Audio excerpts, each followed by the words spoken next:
कोटि कोटि नमन वंदना प्रणाम। रोज महाराज जी के श्री चरणों में सहस्त्रों नमन। मेरी आवाज़ को सुन रहे सभी इस मोहल्ले के सम्मानित भाई बहनों, इस प्रांगण में उपस्थित सभी सत्संगी धर्म प्रेमी भाई बहनों, आप सभी को हमारा सादर जय गुरुदेव। जय।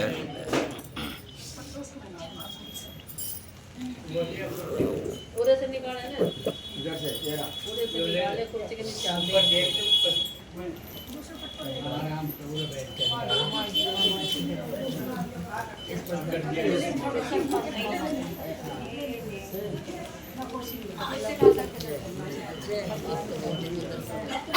ऊपर ऊपर ही बैठो।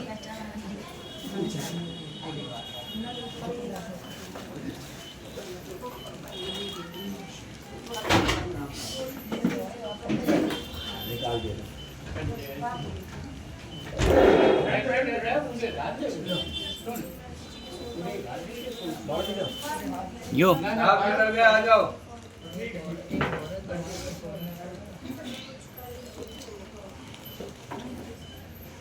धर्म प्रेमी भाई बहनों, बड़े सौभाग्य का समय होता है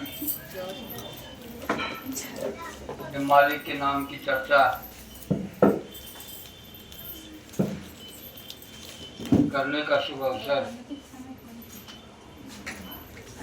मानव जीवन में मिलता है। और वो जीव बड़े भाग्यशाली हुआ करते हैं जो संत महात्माओं की वचन वाणी सुनने का शुभ अवसर प्राप्त करते हैं। प्रेमियों, आज बड़ा ही सौभाग्य का दिन है। एक बच्चे की शादी समारोह का समय से पहले ये सत्संग का आयोजन हो रहा है। वो जीवात्माएं बड़े भाग्यशाली हुआ करते हैं जिनके संस्कारों पर संत महात्माओं की वचन वाणी सुनने और समझने को मिलती है। और जिस स्थान पर बैठ कर के मालिक के नाम की चर्चा की जाती है, वह सुनी जाती है, वो स्थान सदा सदा के लिए पावन पवित्र हो जाता है। जितने महात्मा आए सब ने एक ही बात कहा कि पृथ्वी पावन होत है, सब तीरथ याद शरण दास हरियों कहे, शरण धरे जहाँ साध। जहाँ साधु संत महात्मा अपने चरण रख देते हैं, वो जगह, वो स्थान, वो भूमि सदा सदा के लिए पावन पवित्र हो जाती है। और वो तीर्थ राज पेश बन जाती है वो भूमि। जितने भी हमारे ये आप देखते हो तीर्थ जितने भी बने हुए हैं, ये किसी समय कोई सतयुग में, कोई त्रेता में, कोई द्वापर में, कोई कलयुग में संत महात्मा फकीर अपने चरण रखे, कुछ समय के लिए रुके, रोज जीवात्माओं को सत्य का संदेश सुनाया और इस संसार से चले गए। प्रेमियों, आप और हम नहीं रहेंगे, यही संसार का नियम है। जो भी यहाँ आया सब के सब यहाँ से चले गए, कोई भी यहाँ रहने वाला नहीं है। एक दिन आप और हम भी नहीं रहेंगे, लेकिन जो मानव तन धारण करके, मनुष्य शरीर पाकर के, जो संत महात्माओं की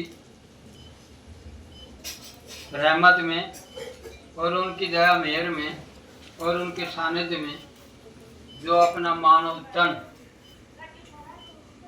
पूरा करके इस संसार से चला जाता है।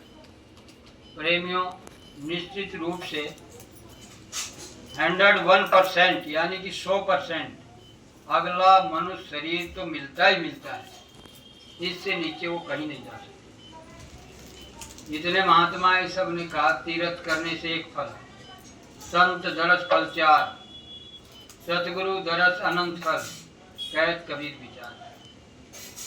तीर्थ में जाओगे एक फल मिलेगा, अच्छा करोगे तो पुण्य और बुरा करोगे तो पाप।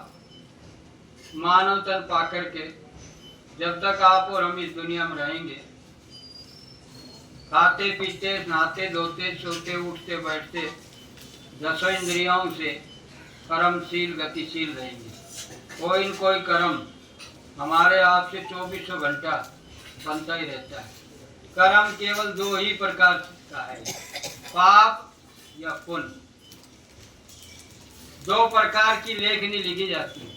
कर्म 3 प्रकार का है, क्रियामान कर्म, क्रियाओं द्वारा किया हुआ कर्म क्रियामान कर्म। इकट्ठा जो आपने किया, अच्छा किया बुरा किया, जो इकट्ठा हुआ वो संचित, और जो इकट्ठा हुआ उससे जो बना वो प्रारब्ध। 3 प्रकार के कर्म, लेकिन लेखनी कर्मों की 2, अच्छी और बुरी। 24 घंटा 5 साल का लड़का 6वें साल में लगता है, भगवान की कलम चल जाती है। 6 साल की लड़की 7वें साल में लगती है, भगवान की कलम चल जाती है। जब तक इस धरा धाम पर रहेगी, यम के दूत खुदा के फरिश्ते नहीं आएंगे, तब तक उनके कर्म लिखे भी जाएंगे और छपेंगे भी। जैसे वीडियो बनाते हो, रील चलाते हो, ब्याह शादी में बनाते हो, सारा उसमें छपता है, कैसे खाना खिलाया गया, कौन कौन शादी में आया, कैसे कैसे वरमाला पहनाई गई, कहाँ कहाँ प्रतिभोज लगा और क्या क्या आइटम बना। ये चाहिए आप 50 साल बाद चलाओ तब भी वो रील में वैसा का वैसा ही दिखाई पड़ता है। ऐसे मन मानव रूपी तन में 5 साल का लड़का 6 साल की लड़की, उसके बाद जो भी कर्म आप करोगे वो नोट किए जाएंगे, लिख भी रहा है और छप भी रहा है। बस उसी पर जीव का हिसाब होता है। तो महात्माओं ने कहा सतगुरु का ये गुण होता है, जिस वृक्ष के फल खा लें वो वृक्ष जब शरीर छोड़ेगा अगला शरीर मनुष्य शरीर ही मिलेगा, पक्का, कोई रोक नहीं सकता उसे। किसी पशु का दूध पी लें, वो पशु शरीर छोड़ जाए सीधा मनुष्य शरीर का अधिकारी। कीट पतंगे छू जाए उनके शरीर से, अपनी दृष्टि किसी पर डाल दें और उनकी दृष्टि पड़ जाए, जीव मनुष्य शरीर का अधिकारी। बताओ, ऋषि मुनि महर्षि बड़े बड़े समय तक कंदराओं में जाकर के, नदियों के किनारे जाकर के और गुफाओं में जाकर के एक पैर पर खड़े होकर के तब तपस्या करते थे, तब जाकर के ये मानव तन के दोबारा अधिकारी होते। और संत मिल जाए तो उनके दर्शन मात्र से कितने पातक तर जाते हैं, इतनी बड़ी महिमा है। एक दृष्टांत आता है कि नानक साहब का एक जीव किसी कर्म के अनुसार, कोई कर्म ऐसा बंधन बन गया जो सतगुरु से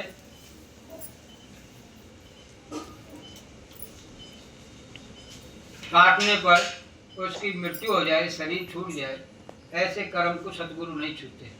क्रियामान कर्म और संचित कर्म महात्मा साफ करते, काट देते। जीव से साधन बदन करके भक्ति करा करके सेवा करा करके और कटवा देते हैं।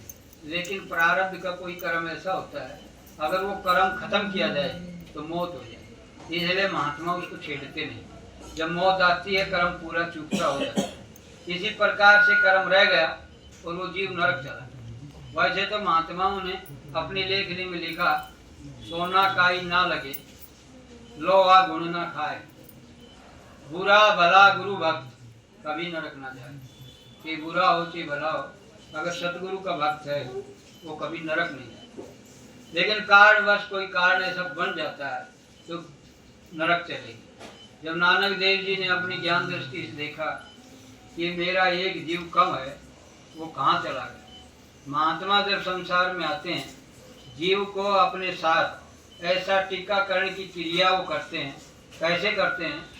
जब यम के दूत, खुदा के फरिश्ते नरकों की सजा जब जीव को देते हैं, तो ये सुनने की बात और कागजों में पढ़ने की बात, तस्वीर में देखने की बात और है, लेकिन जो भोगता है उस समय क्या मंजर होता है वो कोई नहीं जानता। आप और हम नहीं जान सकते। सुन सकते हैं, पढ़ सकते हैं, लेकिन उस मंजिल को कौन जानता है? जो नरकों की यातना सहता है, या जो संत जीवात्मा आती हैं जाती हैं अपने देश अपने वतन, जब जिस रास्ते से वो जाती है, जिस रास्ते से आती हैं, तो वही एक रास्ता है जाने का, और कोई दूसरा रास्ता नहीं है। इसी मानव तन से वो अंदर से रास्ता जा रहा है, और वो बिल्कुल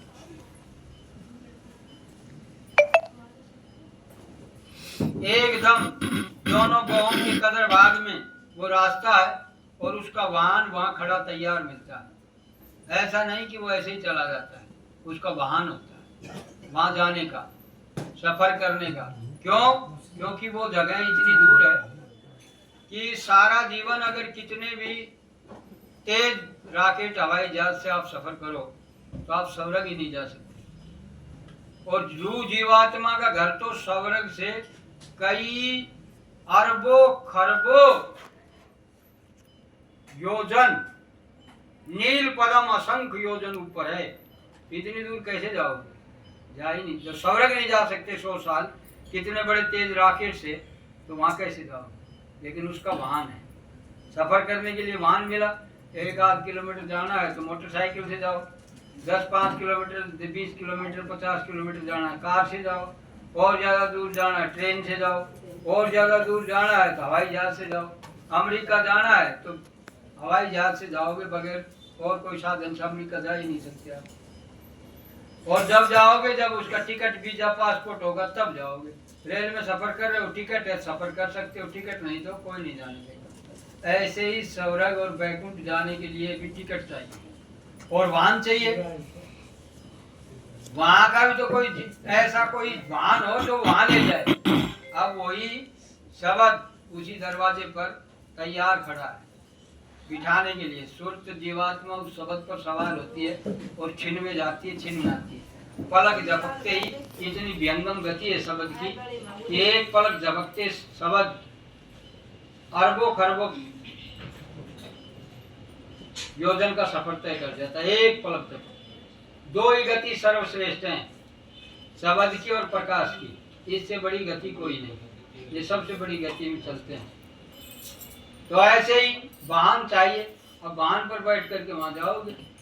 तो ऐसे ही जब उस रास्ते से जब संत सदगुरु महात्मा अपने वतन देश जाते हैं और आते हैं, तो बीच रास्ते में जो जो अड्डे, जो जो मुकाम, जो जो स्टेशन आएंगे, वो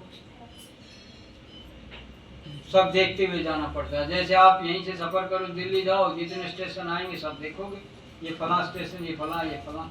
ऐसे ही जब जाती है जीवात्मा रूह, तो वहाँ यम की अदालत में जब मार पड़ती है तो इतनी असहनीय पीड़ा होती है कि जीव इतना जोर से चिल्लाता है कि कई लाखों किलोमीटर तक आवाज जाती है उसके चिल्लाने। अब वहां कोई है नहीं, न माँ है, न पिता है, न भाई है, न बंधु है, न सगे हैं, न संबंधी है, न कोई रिश्तेदार है, न कोई, वहां कोई मदद नहीं कर सकता। तो संत महात्माओं की जो रूह जीवात्मा उधर से और इधर से उधर जो सफर करती है, तो उस पुकार को, उस चिल्लाहट को जब वो सुनती है तो उनको दया आ जाती है। संत हृदय नवनीत समाना, संतों का हृदय मक्खन की तरह कोमल होता है। जैसे मक्खन को अभी धूप में रख दो, उसका गुण है, स्वभाव है, पिघल के चल देगा। कोई मना करे, कोई कहे, कोई ताकत लगाए कि ये पिघले ना, ऐसा नहीं हो सकता पिघल, क्योंकि उसका गुण है, उसका स्वभाव। सूरज को कोई कहे दे कि गरीब है इसको रोशनी मत दे, अमीर है इसको दे, या अमीर है इसको मत दे, गरीब है इसको नहीं, सबके लिए समान। हवा को कहो कि ये बीमार है इसके अंदर मत जा, ये काला कलूटा है और ये अर्जन छत्री शूद्र और पंडित वेश है, इसमें जा, इसमें मत जा, नहीं, सबके अंदर समान भाव। ऐसे ये संतों का गुण होता है, जो उनको दया और आ जाती है तो बस वो ऐसे दृष्टि डालते हैं वहीं से। अब जो उनके दायरे में जितनी रूह जीवात्माएं उनकी दृष्टि के दायरे में आ जाती है, तो वो रूह जीवात्माओं को आदेश हो जाता है कि आपको पर संत की दृष्टि पड़ गई, जाओ, संत महात्मा इस धरती पर विचरण कर रहे हैं, सत देश से आकर के अवतरित होकर के और इस धराधाम पर आए हैं, और आप भी जाओ और तुम्हें वो बताएंगे, समझाएंगे, पकड़ेंगे। तो जीवों को संत सदगुरु महात्मा लेकर के टीकाकरण करके यहाँ पर, और जो उनके दायरे में आ जाते हैं वो किसी न किसी कारण, किसी न किसी अवैध और किसी न किसी कोई ऐसा बन जाता है। कोई पत्रिका है, कोई पढ़ने का है, कोई सतगुरु का शिष्य मिल जाए, कोई सत्संग सुनने को, कुछ न कुछ ऐसा कारण बन जाता है कि जीव सतगुरु के सत्संग में जाने लगता है। और जीव जब सतगुरु के सत्संग में बैठने लगता है तो महात्माओं की दया होती है, चाहे कैसा भी हो। महात्माओं के सामने जब चला गया जीव, तो जीव चाहे जैसा भी हो। लिखा है आपकी की रामायण, संत न देखे चाल पुचाल, वो परखे अंतर का हाल। संत चाल पुचाल नहीं देखे, वो अंतर में जो चल रहा है बस उसी को देखते हैं और उसी पर दया कर देते हैं। अब संत नहीं देखते, कामी है कि क्रोधी है कि लालची है कि कितना छल किया कि कपट किया कि बेईमानी करी कि धोखा दिया कि फरेब किया कि कितने इसके कर्म खराब रहे, आत्मा नहीं देखता। जैसे किसान नहीं देखता बीज जब डालता है, तो किसान ये नहीं देखता बीज उल्टा डाल रहा हूँ कि उल्टा डाल रहा हूँ, किसान बीज डालता चला जाता है। इसी प्रकार महात्मा नाम रूपी बीज जीव आत्मा पर फेंकते चले जाते हैं, डालते चले जाते हैं। तो ऐसे ही जीव था, उनका नाम दिया हुआ था। जब ज्ञान दृष्टि से देखा कि मेरा ये जीव गिनती में नहीं, कम पड़ रहा है, कहाँ चला गया। एक एक जीव की गिनती संत सतगुरुओं के पास होती है। क्यों होती है? संत सतगुरु एक ऐसे महापुरुष होते हैं, ये समझिए मानव तन में एक ऐसे अनामे महाप्रभु होते हैं जिनका कोई नाम नहीं होता, जिनकी कोई सीमा नहीं होती, जिनका कोई अथाह अनंत अपार जिनकी शक्ति होती है पूर्ण ताकत में। देखो, दो कला जब मिलती है तो मानव तन मिलता है, ये मनुष्य शरीर मिलता है। दो कला से निर्मित है मानव तन। कौन सी है दो कला? नंबर एक, मनुष्य में ऐसी कला है जो चौकड़ी मारकर बैठ सकता है, ऐसे आलती पालती ऐसे मार के केवल मनुष्य ही बैठ सकता है, बाकी कोई नहीं बैठ सकता। प्रेमियों, बड़े ध्यान से सुनना, क्योंकि महापुरुषों की वचन वाणी सुनने का कभी कभी अवसर मिलता है। ये कोई कथा वार्ता नहीं है कि भाई कोई कथा चल रही है, कोई वार्ता चल रही है या कोई भागवत चल रही है, ऐसा कुछ नहीं है। ये संत महात्मा रूह जीवात्मा और चेतन परमात्मा की विचार, उनके बीच की वाणी वचन महात्माओं के ये चल रहे हैं। तो आप इनको बड़े ध्यान से सुनना। एक ये कला है कि मनुष्य चौकड़ी मार के बैठ सकता है, बाकी कीट पतंगे सांप घोड़ा बिच्छू बांदर भालू कहीं भी दृष्टि फैलाई। कला है कि मनुष्य अपने ख्याल रोकने की ताकत रखता है। ये ताकत एकाग्रचित्त बोलते हैं, कंसंट्रेशन बोलते हैं। एक कोई पशु पंछी कीट पतंग ऐसे नहीं बैठ सकते, केवल मानव में। जब दो कला बनती हैं तो मनुष्य का ज्ञान बढ़ता चला जाता है। तीन ऐसी कला बढ़ती है। जब विलास में या लगाती है, पुरुष जाति लगा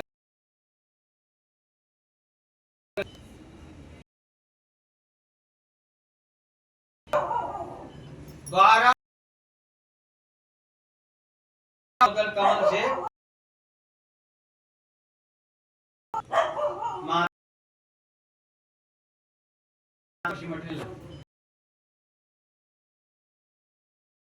कई बताओ कितनी उच्च कोटि की बात। 12 कला से निर्मित हो जाती है। हम समझाए एक राम घट में ले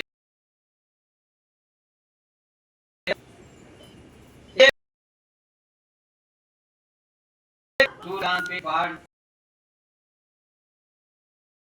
ये की बंगे और बिच्छू और एक राम सबसे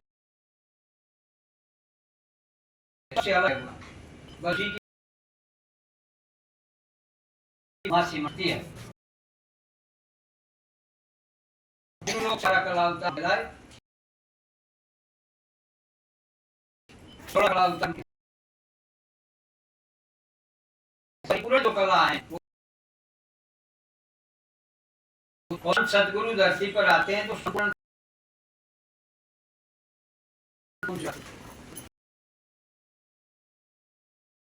ये दृष्टि रही संत इतिहास नरक चला जाए धरा गांव जीव के लिए नानक और नानक लगा दिया पैर का तू मेरा अंगूठा पकड़ ले जैसे ही नरकों में आत्मा आए सदगुरु का लगाए एक दूसरे को आप सब एक ऐसा वर्णन दृष्टांत